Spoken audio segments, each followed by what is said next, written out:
ଜୟ ଜଗନ୍ନାଥ, ଶୁଭ ସକାଳ। ଆଜି ଗୋଟେ ଫ୍ରେଶ୍ ବ୍ଲଗ୍କୁ ମୁଁ ସ୍ୱାଗତ କରୁଛି ଆପଣମାନଙ୍କୁ। ବର୍ତ୍ତମାନ ମୁଁ ଘରୁ କାମ ସାରି ବାହାରି ପଡ଼ିଲି ଇନଷ୍ଟିଚ୍ୟୁଟ୍କୁ। ଇନଷ୍ଟିଚ୍ୟୁଟ୍ରେ ଯାଇ ପହଞ୍ଚିକିରି ବସି ପଡ଼ିଥିଲି ମୋ ଅଫିସ୍ରେ ଏବଂ ଟିକେ ଚାହା ପିଇ ଯାଇଥିଲି। ଚାହା ପିଇ ସାରି ମୁଁ ଚାଲିଥିଲି ମୋର କଲେଜରେ କେହି ଆସିନଥିଲେ, ମୁଁ ଆସିଲି। କିଛି ଜଣ ଷ୍ଟାଫ୍ ଆସିଥିଲେ। ଯାଇକିରି ମୁଁ ମୋର ନିତ୍ୟଦିନ କାର୍ଯ୍ୟ ଯେଉଁଟା ବାୟୋମେଟ୍ରିକ୍, ଆପଣମାନେ ଜାଣିଥିବେ ବାୟୋମେଟ୍ରିକ୍ ଦେଇଦେଲି। ସେପଟେ ଭାଇ ଜଣେ ଆମର ଠାକୁର ପୂଜା କରୁଛନ୍ତି। ଆଉ ତାପରେ କିଛି ସମୟ ଗଲା ପରେ ଗୋଟେ ମୁଗ ଥିଲା ମୋ ଡ୍ରରେ, ଖାଇଦେଲି।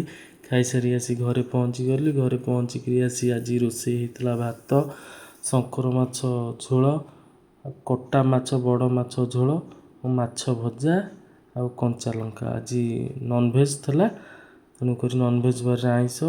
କାମ ସାରି ମୁଁ ଚାଲିଲି ଦୋକାନରେ କିଛି ସମୟ କାମ ଥିଲା। କାମ ସରିଲା, ଗୋଟେ ଲୋକର ଭତ୍ତା ଆପ୍ଲାଏ କରୁଥିଲି। ଆପ୍ଲାଏ କରିସାରିଲା ପରେ ମୋର ଯିଏ ସାନ ଭାଇ ଦୋକାନଟି ସଟର୍ ପକାଇଲା।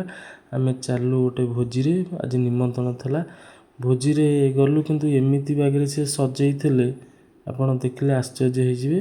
ତାପରେ ଖାଇଲୁ। ଭାତ ହେଇଥିଲା, ଡାଲି ହେଇଥିଲା, ଘାଣ୍ଟ ହେଇଥିଲା, ମାଛ ଖଟା ହେଇଥିଲା, ଲାଷ୍ଟକୁ କ୍ଷୀରି ଆସିଲା। କ୍ଷୀରି ଖାଇଲୁ। ଏପଟେ ଦେଖନ୍ତୁ ମୋ ସାନ ଭାଇ ହସୁଛି। ରହିଲି, ଜୟ ଜଗନ୍ନାଥ।